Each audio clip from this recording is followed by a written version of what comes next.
नमस्कार दोस्तों, मैं नरेंद्र कुमार स्वागत करता हूं भी कुमार ऑनलाइन क्लास के इस ऑनलाइन प्लेटफॉर्म पे। दोस्तों, हम उम्मीद करते हैं कि आप लोग बहुत ही अच्छे होंगे और अपनी तैयारी को बहुत ही अच्छे तरीके से कंटिन्यू कर रहे होंगे। दोस्तों, आज हम लेकर आए हैं रीजनिंग के प्रीवियस ईयर के बहुत ही इंपॉर्टेंट क्वेश्चन जो आपके एसएससी, जीडी, एनटीपीसी और बाकी कई सारी परीक्षाओं के लिए बहुत ही हेल्पफुल होने वाली है। दोस्तों, ये सारे क्वेश्चन बहुत ही सिलेक्टेड है जो आपके एग्जाम के पॉइंट ऑफ व्यू से बहुत ही इंपॉर्टेंट होने वाले हैं। तो चलिए देखते हैं इन क्वेश्चन को।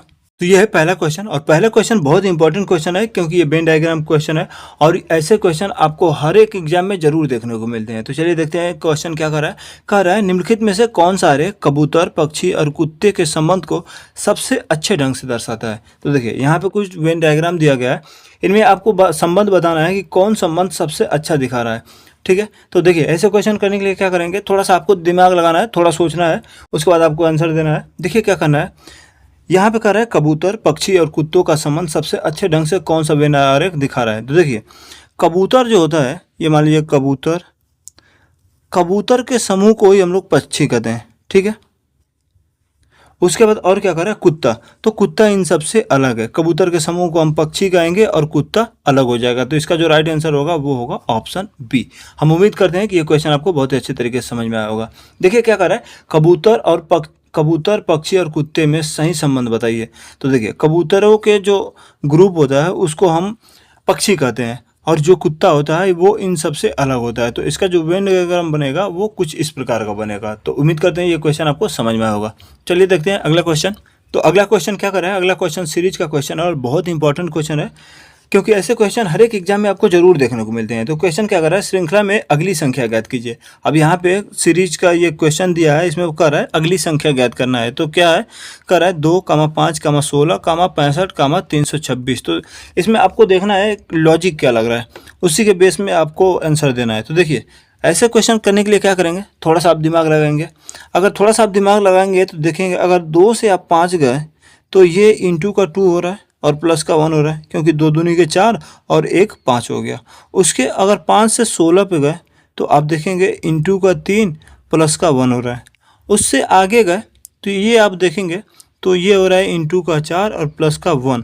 तो ये हो जाएगा 16 चौके 64 और 1 65 हो जाएगा। उसके आगे अगर आप गए तो अगर 65 का अगर 5 गुना करेंगे, 65 गुणे 5, तो ये हो जाएगा 5 पच्चे 25, हाथ में आया 2 और 6 पंजे 30, 2 32। तो ये हो जाएगा 325 और अगर 1 जोड़ दे तो ये हो जाएगा 326। ठीक है, तो इसके आगे क्या होगा, इसके आगे अगर आप जाएंगे तो ये देखिए सीक्वेंस क्या चल रहा है, गुणे 2, गुणे 3, गुणे 4, गुणे 5। तो ऐसे ही आपको आगे भी करना है। आगे क्या करना है, 326 का गुणा 6 से कर देना है। तो 6 6 36, हाथ में आया 3 और 6 दूनी के 12, 3 15 के 5, हाथ में आया 1, 36 18 और 1 19 और प्लस इसमें आपको 1 जोड़ देना है। तो ये हो जाएगा 1957, यानी इसका जो राइट आंसर होगा वो होगा ऑप्शन बी। तो हम उम्मीद करते हैं ये क्वेश्चन आपको जरूर समझ में आया होगा। तो चलिए देखते हैं अगले क्वेश्चन को। अगला क्वेश्चन करने से पहले एक बात बता दूं दोस्तों, इस समय हमारे चैनल पे रीजनिंग की बहुत ही शानदार क्लास चल रही है जो आपकी तैयारी के लिए बहुत ही हेल्पफुल होने वाली है। तो आप हमारे चैनल से जुड़ के आप अपनी तैयारी को और भी बेहतर बना सकते हैं। और अगर साथ में आपको वीडियो पसंद आ रहा है तो वीडियो को लाइक करते चलिए। बाकी जो नए लोग हैं वो हमारे चैनल को सब्सक्राइब कर लीजिए और जुड़ जाइए। साथ ही बेल आइकन को भी प्रेस कर लीजिए ताकि जो भी मैं वीडियो लाऊँ आपके लिए वो आपके पास सबसे पहले पहुँच पाए। तो चलिए देखते हैं अगले क्वेश्चन को। अगला क्वेश्चन क्या कर रहा है, अगला क्वेश्चन देखिए ब्लड रिलेशन क्वेश्चन और बहुत ही इंपॉर्टेंट क्वेश्चन है। ये ऐसे क्वेश्चन आपको हर एक एग्जाम में जरूर देखने को मिलते हैं। तो देखिए क्या कर रहा है, ए सी का बेटा है, सी और क्यू बहनें हैं, जेड क्यू की माँ है और पी जेड का बेटा है। तो निम्नलिखित में से कौन सा कथन सही है।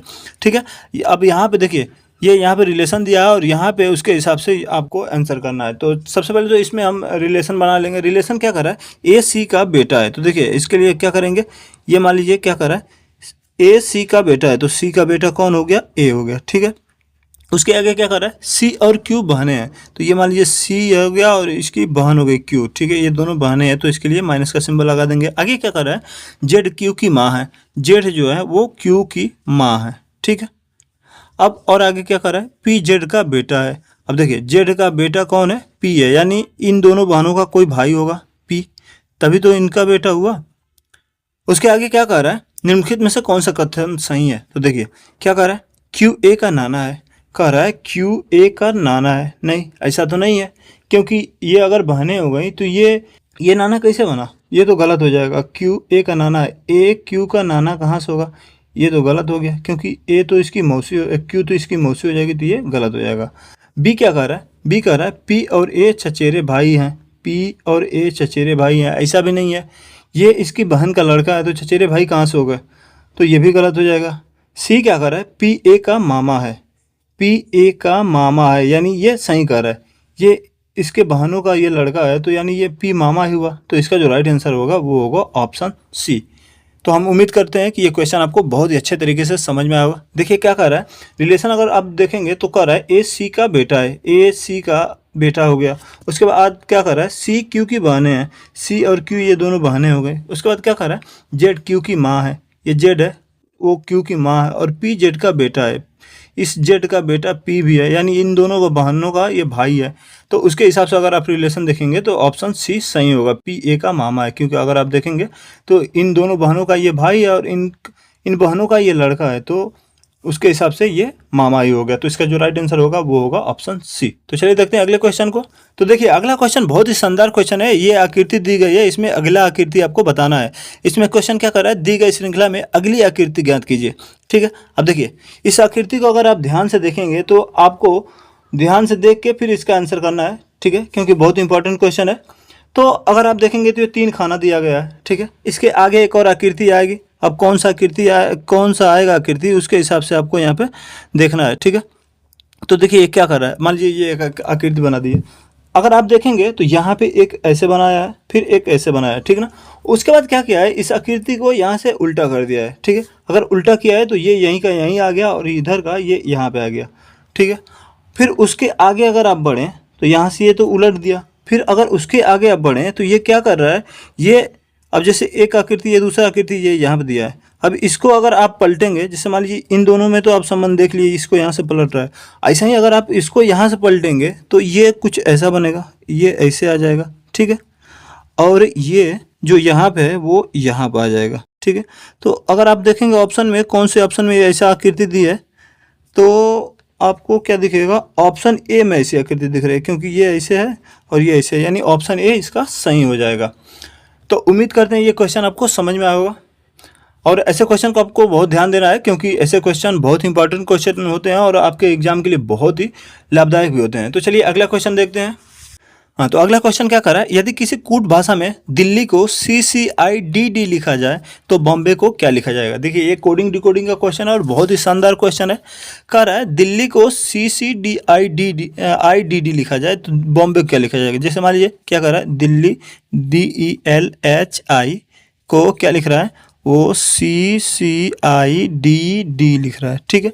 तो ऐसा क्वेश्चन करने के लिए सबसे पहले आपको क्या करना पड़ता है, सबसे पहले तो आपका इसका प्लेस वैल्यू लिख लेना है। जैसे मान लीजिए D का 4 हो गया, E का 5 हो गया, L का आपका 12 हो गया, H का 8 हो गया और I का 9 हो गया। सेम नीचे 3 3, I का 9, D का 4 और ये 4। तो अगर आप देखेंगे तो 4 से अगर आप 3 पे गए तो -1 हो रहा है, ठीक है। फिर अगर 5 से आप 3 पे गए तो -2 हो रहा है। फिर अगर आप 12 से 9 पे गए तो -3 हो रहा है।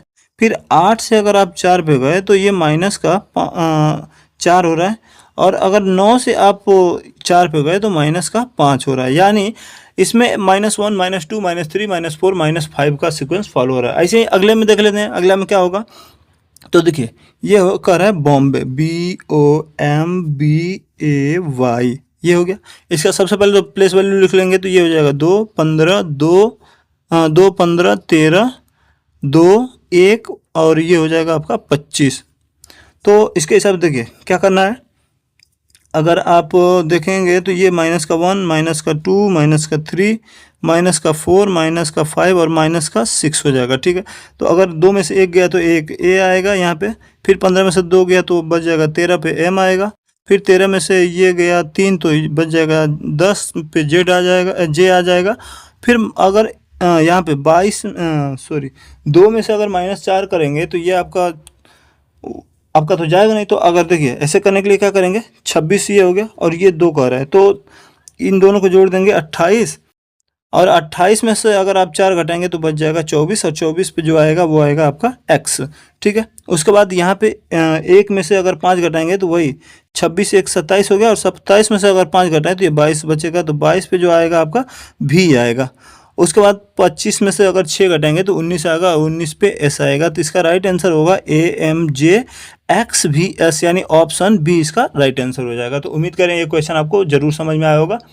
दोस्तों आज का ये क्वेश्चन कैसा लगा कमेंट करके जरूर बताइएगा, और रीजनिंग की बेहतरीन तैयारी के लिए हमारे चैनल को सब्सक्राइब जरूर कर लीजिएगा। तो मिलते हैं अगली वीडियो में और भी शानदार क्वेश्चन के साथ, तब तक के लिए जय हिंद।